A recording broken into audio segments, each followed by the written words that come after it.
You're listening to the Weekend Sport Podcast with Jason Pine from News Talk ZB. Artie Savia picks it up. Aaron Smith through one. Aaron Smith still going. Holds up the ball. Goes himself. All Blacks try. Perfect start to the second spell. 25-6. Kick to come. The All Blacks have their fourth try of the night. Yeah, I think that was my favourite try of the night. Aaron Smith sort of darting away and scoring that from one All Blacks halfback to another. Former All Blacks halfback, now rugby commentator, coach and analyst Ant Strachan, who actually joins us from Argentina, of all places, where he watched this game in the last few hours. And thanks for popping in. Overall assessment, first of all, on what you saw play out this morning? Well, pretty comprehensive, Piney, to be honest. I guess we didn't really know what to expect with the Argentinians perhaps exceeding expectations, sort of getting to the sharp end in the semi-final. But I just sort of thought the defence initially really set the standard and probably tired out the Argentinian attack. And then, of course, once the All Blacks really got into swing in terms of the way they attack, it was a comprehensive performance, wasn't it, from start to finish? Certainly was. Up in Argentina, what were the confidence levels going in? Did you get a feeling of optimism from those you spoke to over there? Yeah, it was. I mean, they're a very patriotic nation, as we know. They love their rugby.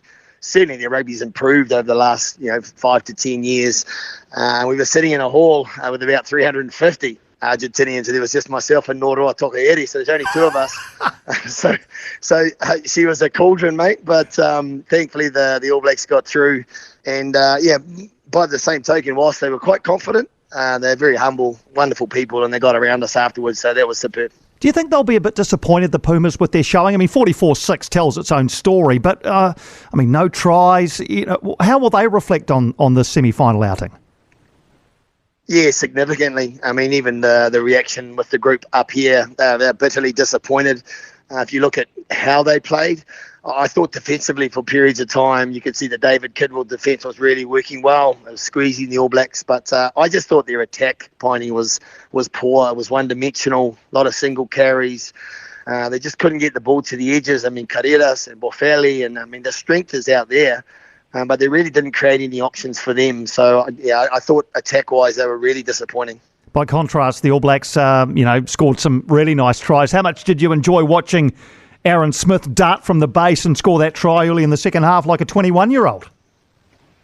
Yeah, and a really smart option at the right time. I mean, we weren't that far in front at that moment. I mean, our scrum was impressive all day, but just the option, he looks at the pictures, a nice step off his left, he ran through a hole with acceleration, and of course he stepped off his right foot. Just lightning really, but the actual option he took was superb and probably needed at the time just to create a bit of a buffer. So, it was wonderful to see one of the older guys make a critical play in the big game.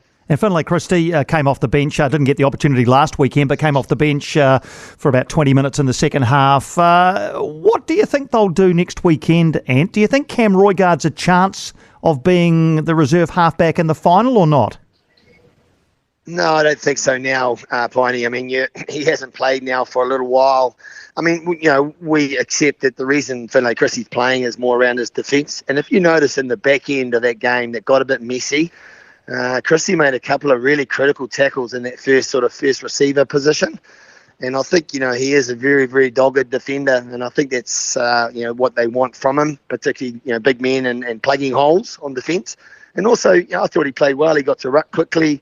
He released the ball pretty quickly. Again, when the game had sort of lost a bit of structure. So I thought he had a really good 25 minutes. South Africa seem to be most people's favourites for tomorrow's second semi-final. Is that the way you're leaning?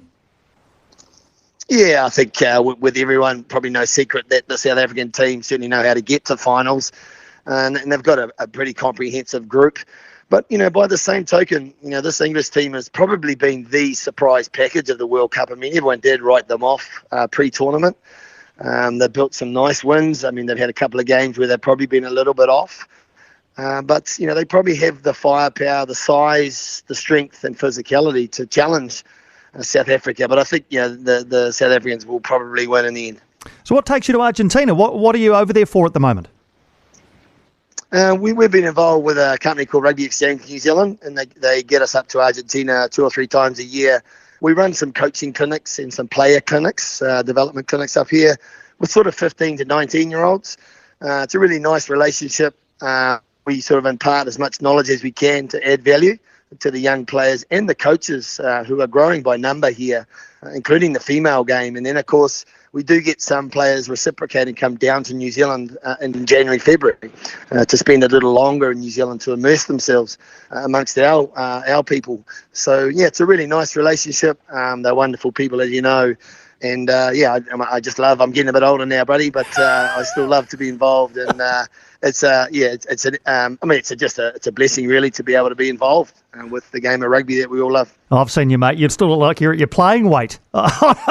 I don't think you're probably... I reckon you're still getting involved. You're still out there bloody, getting amongst it, aren't you?